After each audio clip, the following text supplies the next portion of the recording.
think there are a lot of biases and prejudices around people experiencing homelessness, that they created the problem for themselves or they made bad decisions.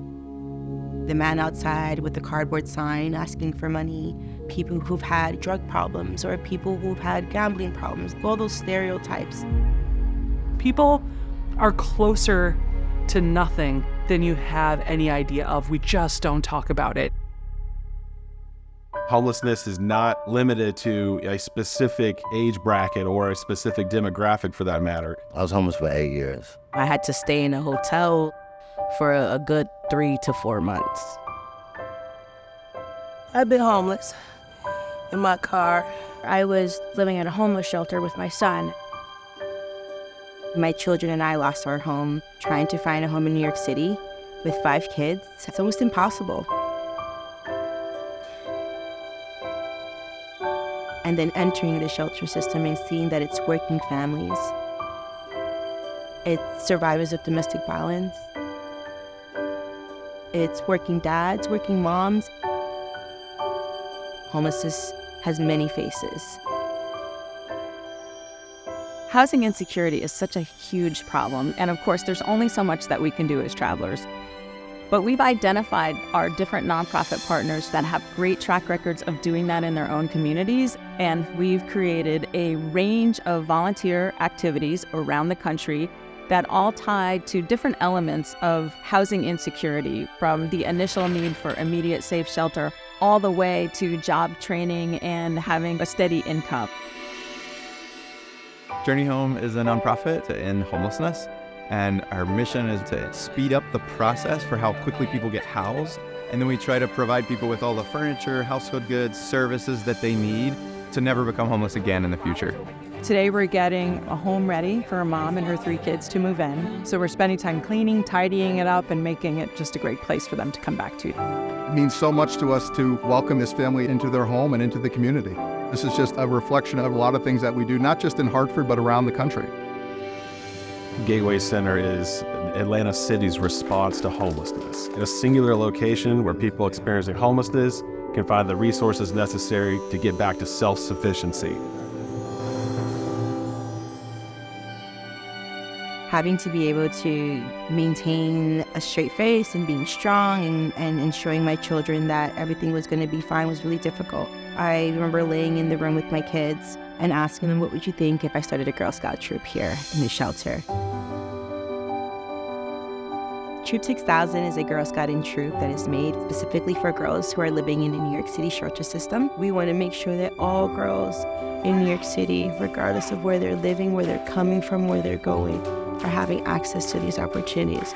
Today's event is something that is so necessary for girls and volunteers and everyone in New York City. It is getting ready for anything and is focusing on mental health and well-being. We have Girl Scouts that sometimes are just not comfortable with being here, or maybe just don't understand what's going on in life right now and are just upset with the world, and being able to connect with them and having that communication and building that trust together, that's what it's about.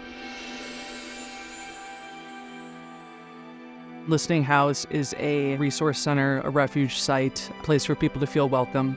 There has to be a place for people to be able to sit down and address rest and calm and their humanity, and Listening House is that place. It's a lot of homeless people out there that can't be in one place, or sleeping in bushes, fighting off the elements to the point where they only sleep when they're exhausted. To have a place where not only can you sort of escape the elements, but also have a sense of community, a sense of belonging. Everyone needs that. Mental stability is what it gives me. I'm not so overwhelmed. You're kind of able to sit down and concentrate on how do you change your situation. For 4 or 5 years now, we've been located in the basement of First Lutheran Church. And we have lived that way, I guess, since the beginning for 40 years. It's been who's willing to allow us to be in their space to serve this mission. But we feel that we have to stop being as transient as the people we serve to make sure that there is consistently one place where people know the doors will be open.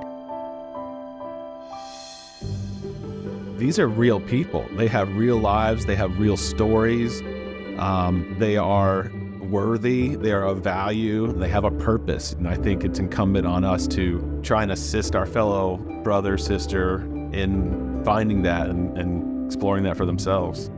You don't want to be out in the street. Anybody that want a life and anybody that want to stay alive, live in the house will save you. The relationship with travelers and their ongoing support has been a key factor for us getting our own home and therefore guests having more stability. It will change the way services are brought to the people of St. Paul. Without partners like travelers, programs like Troop 6000 would not be possible. I live in the community.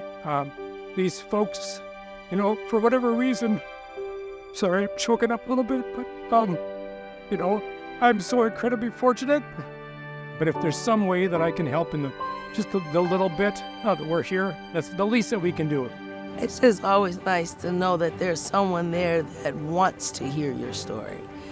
And I'm just glad for travelers supporting this. Having my own home has been amazing. Seeing how they believed in me helped me really believe in myself. Walking into the new home and seeing everybody waiting for me and clapping, it was very exciting and overwhelmed of happiness.